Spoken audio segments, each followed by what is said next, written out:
नमस्कार दोस्तों। तो आज हम करने वाले हैं भाई जो क्लास 10th का है एनसीईआरटी मैथ का chapter number first real numbers. और उसमें एक हमारा मेन टॉपिक है जो कि एग्जाम में आता ही आता है।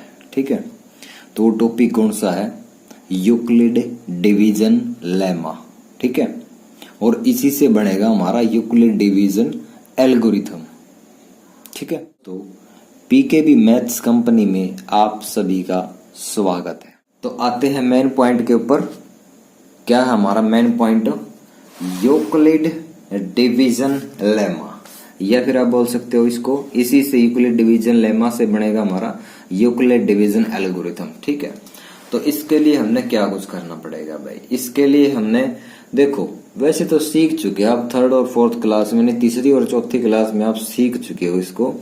जब टीचर्स हमें डिवाइड यानी भाग करना सिखाया करते, जैसे फॉर एग्जांपल मान के चलो हमारे पास कोई नंबर है 19। ठीक है, एक नंबर और है मान लो 4 है। ठीक है, अगर हमने डिवाइड करना है 19 को किससे? 4 से।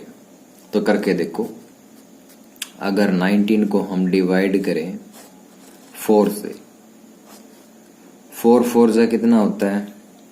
4 4 जा होता है हमारा 16, यानी कि 4 चौके कितना हो गया? 16। और 9 में से 6 माइनस करो, ये बचेगा अपना 3, और 1 में से 1 माइनस करोगे तो 0 बचेगा, वो लिखने की जरूरत है नहीं। ठीक है, तो टीचर्स क्या बोला करते हैं कि भाई इसको चेक करने के लिए कि भाई ये क्वेश्चन हमारा सही है भी या नहीं है, एक फॉर्मूला बताया करते। क्या बताया करते?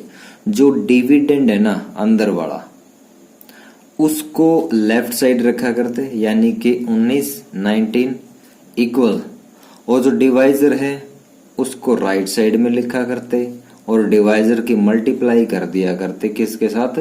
क्वोशेंट के साथ, यानी भागफल के साथ 4।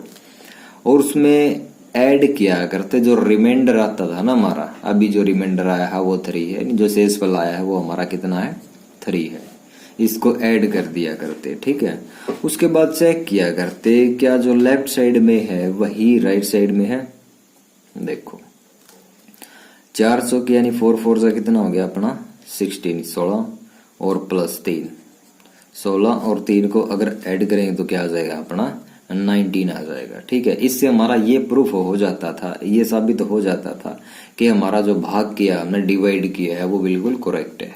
ठीक है, और इसी का नाम क्या है? हमारा यूक्लिड डिवीजन लेमा, जो ये वाला पार्ट है।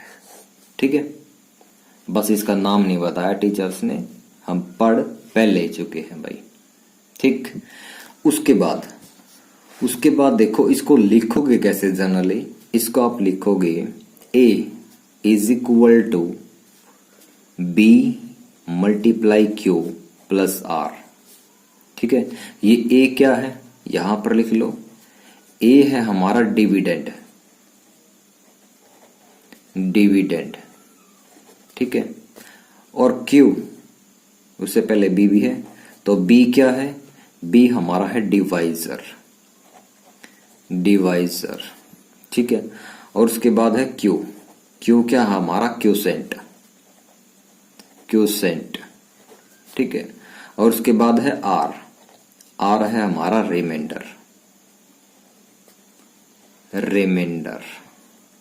ठीक है, इन बातों का पता चल गया। और एक बात हमेशा याद रखनी है, वो क्या है भाई? जो अपना r है ना, यानी रिमाइंडर है, वो 0 से तो बड़ा होगा या फिर 0 के इक्वल भी हो सकता है, बट लेस देन यानी छोटा होगा ऑलवेज, हमेशा। किससे? b से। b क्या था अपना? डिवाइजर था। ठीक है, डिवाइजर से हमेशा छोटा होगा कौन? r, और 0 से बड़ा या 0 के इक्वल हो सकता है। ठीक है भाई, ये बात हमेशा याद रखनी है। ये हो गया हमारा यूक्लिड डिवीजन लेमा। अगर इसकी सहायता से हम HCF निकाले 2 नंबर का, तो जो स्टेप बाय स्टेप हम काम करेंगे उसी को बोलेंगे यूक्लिड डिवीजन एल्गोरिथम। ठीक है, जैसे फॉर एग्जांपल हमने HCF निकालना है, HCF ऑफ किसका? 2 नंबर्स का निकालना है हमने। जैसे मान के चलो हमारे पास एक नंबर है 33, और दूसरा नंबर है 16, 2 नंबर है हमारे पास।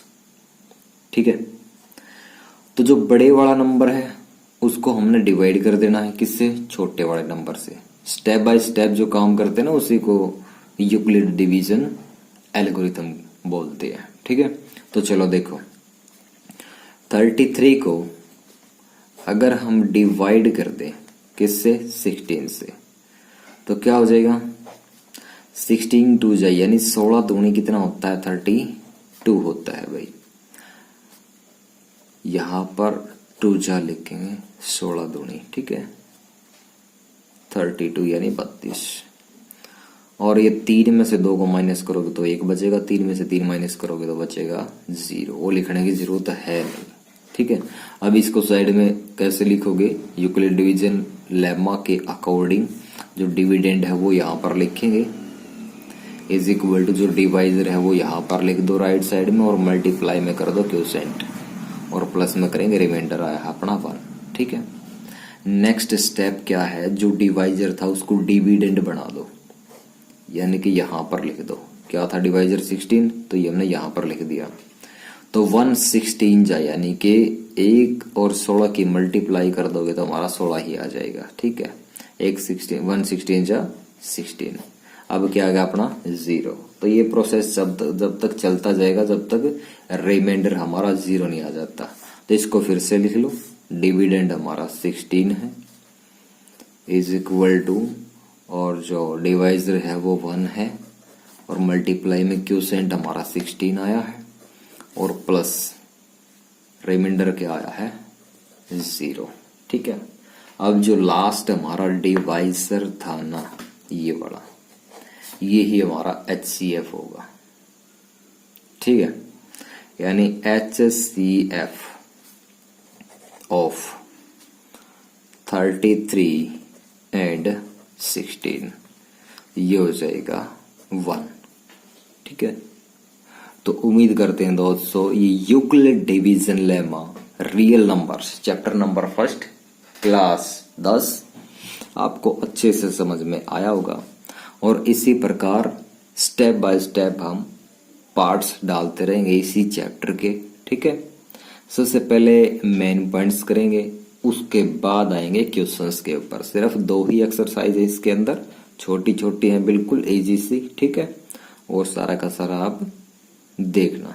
ठीक है, और इसमें किसी प्रकार की समस्या आ रही है या फिर कोई डाउट लग रहा है तो कमेंट सेक्शन में कमेंट जरूर करना दोस्तों, और वीडियो को लाइक जरूर करें और चैनल को सब्सक्राइब जरूर करें। अगर आप चैनल पर नए आए हैं तो सपोर्ट कीजिए दोस्तों। थैंक यू, धन्यवाद, शुक्रिया, मेहरबानी।